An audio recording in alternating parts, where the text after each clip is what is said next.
The storm came without warning, swallowing the horizon in seconds.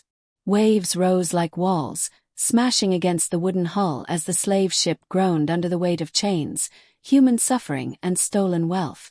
By dawn it was gone. No wreckage. No survivors. No record.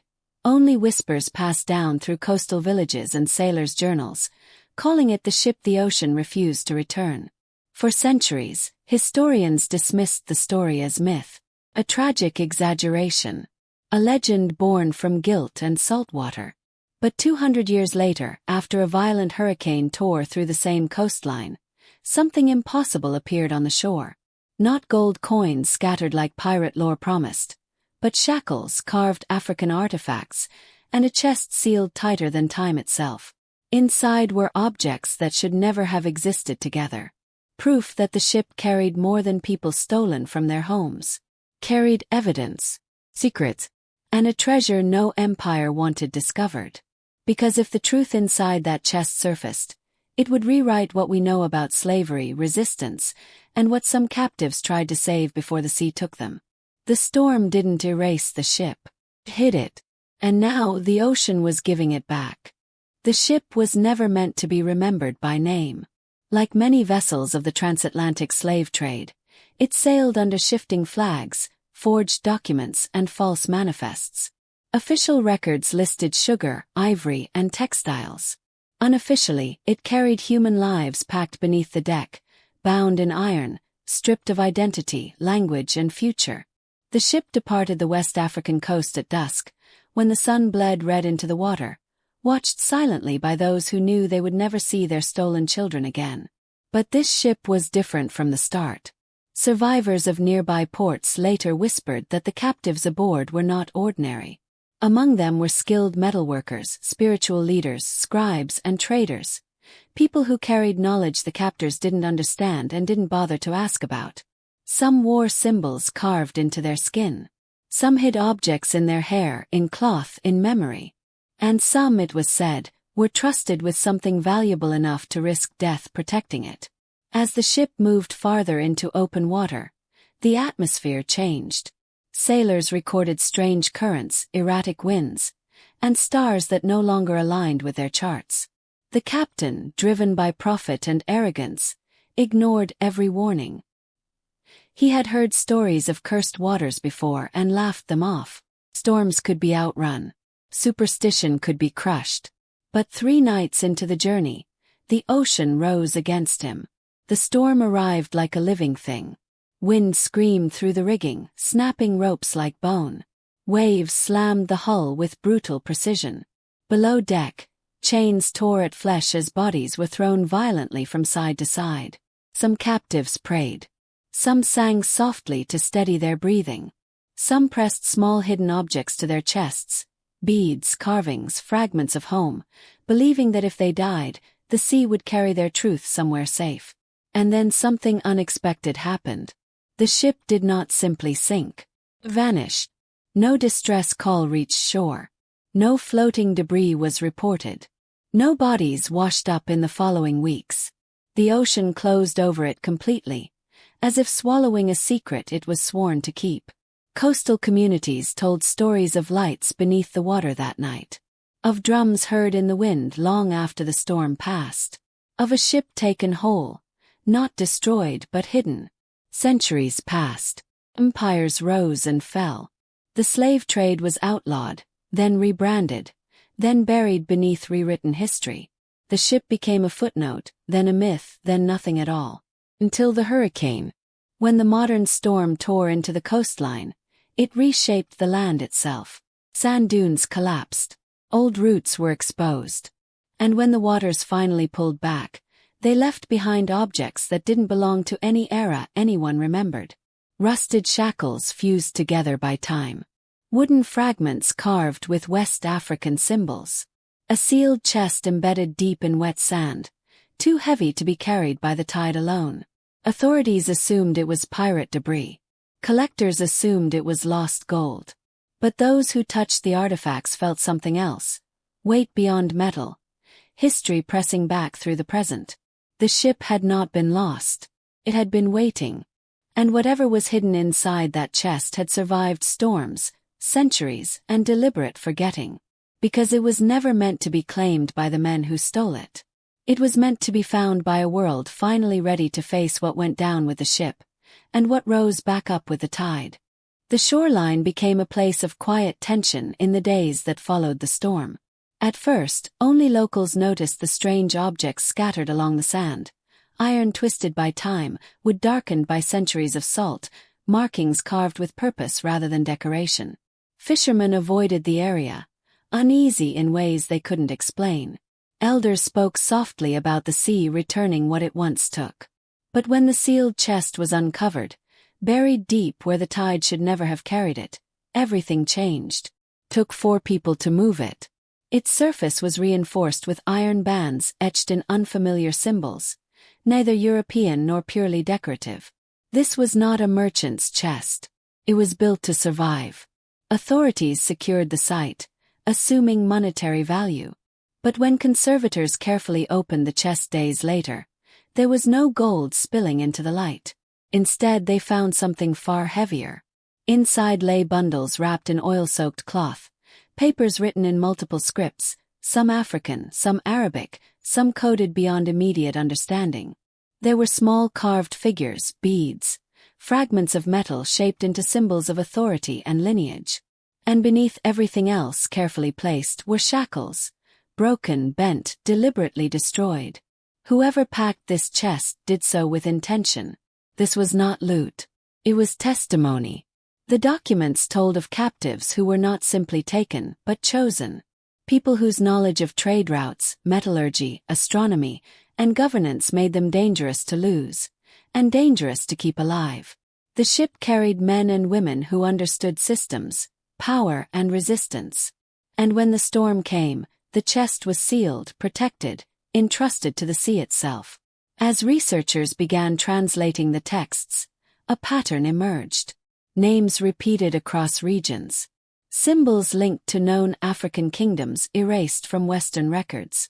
One document described a plan, not an escape but preservation. If survival was impossible, then truth would outlive them. The chest was designed to be found when the world was finally ready to listen. News of the discovery spread quickly, and not everyone welcomed it. Certain institutions questioned its authenticity. Others pushed to classify the find as maritime debris rather than historical evidence. Funding stalled. Access was restricted. Because what lay inside that chest challenged carefully maintained narratives. It suggested resistance where silence had been taught. Strategy where suffering had been simplified. Intelligence where erasure had been convenient.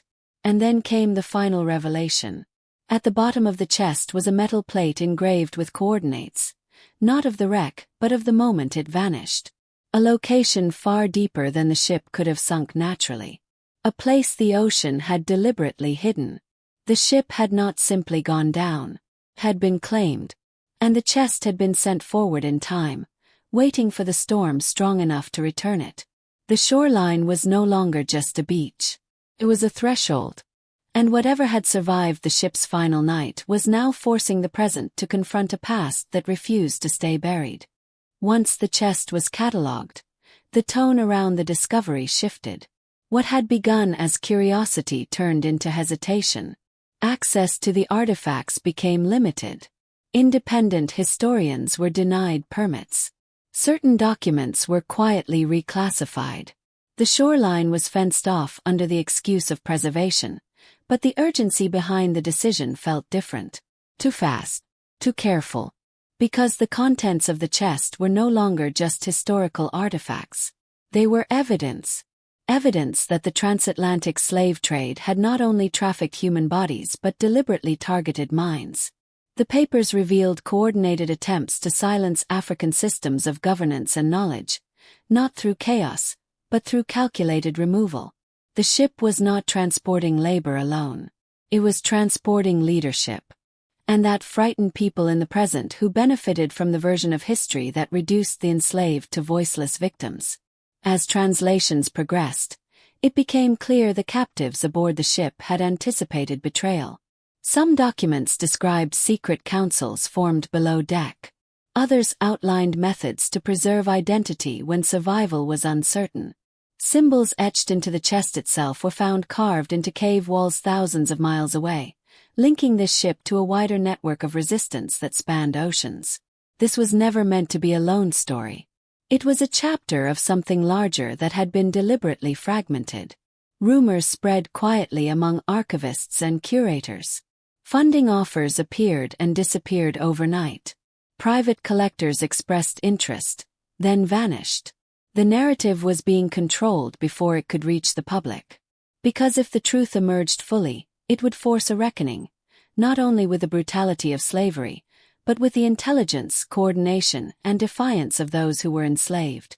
The treasure was not the objects themselves. The treasure was proof that erasure had failed. And that proof was dangerous. Meanwhile, storms continued to batter the coastline, smaller than the hurricane but persistent, as if the sea itself was unsettled. Locals claimed the tide patterns had changed. Fishermen avoided the waters at night, reporting unusual currents and sounds carried by the wind. The ocean had returned part of its secret, but not all of it. The coordinates engraved on the metal plate were studied in silence. They pointed to a depth and location far beyond conventional wreck sites. Submersible scans detected shapes below the surface, impossibly intact. The outline of a hull. The shadow of something preserved, not destroyed. The ship was still there, waiting. And the deeper researchers looked, the more resistance they faced from institutions that claimed to protect history while quietly guarding their own comfort. The past was knocking, and the present was deciding whether to answer, or bury it again. The decision to descend was made quietly, away from headlines and press releases. Official statements cited environmental surveys, but those involved understood the truth. Whatever rested beneath the coordinates was too important to announce, too disruptive to reveal without control.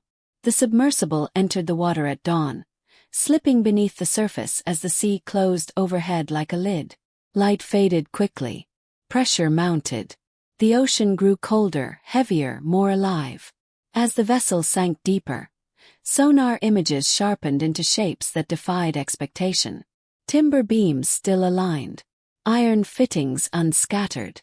The ship lay upright on the seabed, cradled by silt as if placed there deliberately. It had not shattered. It had not rotted. It had been preserved. Marine biologists later struggled to explain how wood that should have disintegrated centuries ago remained intact. The water here was different. The currents circled rather than pulled. Temperature stayed constant. The ship rested in a pocket the ocean seemed to guard. As cameras swept across the hull, markings became visible, symbols carved into the wood, matching those found on the chest. Not by sailors, by captives. Messages pressed into the ship itself before the storm consumed it. When the submersible approached the cargo hold, the truth grew heavier. The iron bars remained locked. Chains still lay coiled on the deck. But the hold was empty. People had not died there. Evidence suggested they were removed, or released, before the ship vanished beneath the waves. The ocean floor around the wreck was scattered with broken shackles and tools, arranged in patterns rather than chaos. Ritual. Declaration. The captives had not gone silently. They had left marks the sea refused to erase. Deeper scans revealed something even more unsettling. Beneath the ship, embedded in the sediment, were objects not listed in any manifest. Sculptures. Metal plates. Containers sealed with the same oil-soaked cloth found in the chest on shore. The ship was not only a vessel. It was a vault. And when the storm came, it did not destroy the ship. It sealed it, preserving what the captors never meant to protect. The ocean had become a guardian, locking away a truth too dangerous to float freely through history. As the submersible began its ascent, sensors spiked unexpectedly. The water shifted. Currents tightened. The sea seemed restless, as if resisting the disturbance. Whatever had been hidden here had been meant to stay hidden until the right moment. And now that moment had arrived. But the ocean does not give without cost. Because what was about to surface would challenge not only what we believe about slavery, but who controlled the narrative of survival. When the recovered artifacts were finally examined together, the chest from the shore and the vault beneath the sea, a single truth became unavoidable. The captives aboard the vanished ship had planned for loss, but not erasure. They understood that their bodies could be taken, their names rewritten, their lives reduced to numbers. But knowledge could be hidden, protected, and carried forward in ways chains could not contain. The objects retrieved from the seabed were not random valuables. They were fragments of systems. Scales used in African trade networks. Astronomical markers etched into bronze. Records of lineage and law preserved in symbol and rhythm rather than alphabet. These were tools of civilization, not luxury. The so-called treasure was evidence that entire societies were dismantled deliberately, not accidentally. The ship had been loaded with minds capable of rebuilding nations. That was the true cargo. And when the storm came, those minds refused to disappear quietly.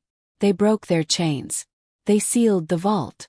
They entrusted the ocean with what the world was not ready to respect. Scholars reviewing the artifacts reached a chilling conclusion. This was not a ship that vanished by chance. The storm coincided too precisely with the sealing of the vault.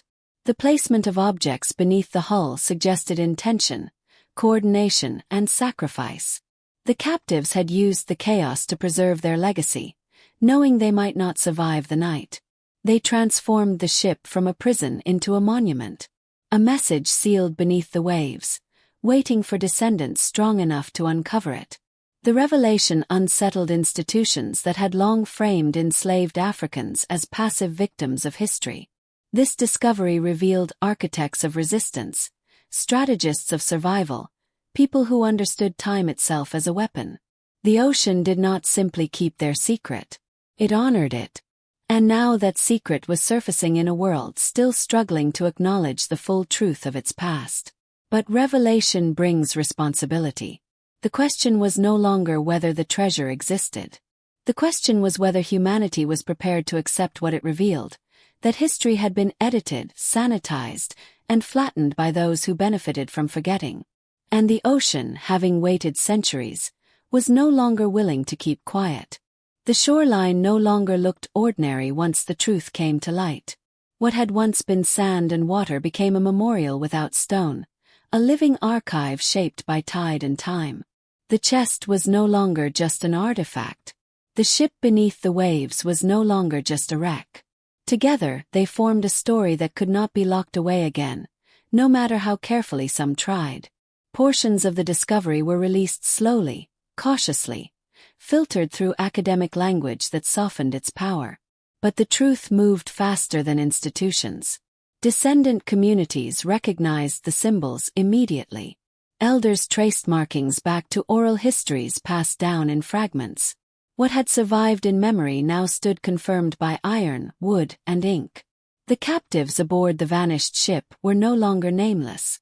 They were scholars, leaders, engineers, healers, strategists, people who understood that freedom was not only movement, it was memory. The ocean had protected that memory when the world refused to. Today, storms still reshape the coast, uncovering small remnants with every passing year. Bead here, carving there. The sea continues to return pieces of the past, as if reminding humanity that truth cannot remain buried forever. The treasure was never meant to enrich an empire. It was meant to restore dignity. It challenged the lie that slavery erased knowledge, culture, and resistance. Instead, it revealed that even in chains, people planned for a future they believed would one day arrive. That future is now. The vanished ship did not disappear in the storm. Cross time. And the shoreline still whispers its story to those willing to listen, not as a tragedy alone, but as proof that erasure failed. That survival endured. And that some treasures are too powerful for the sea or history to keep hidden forever.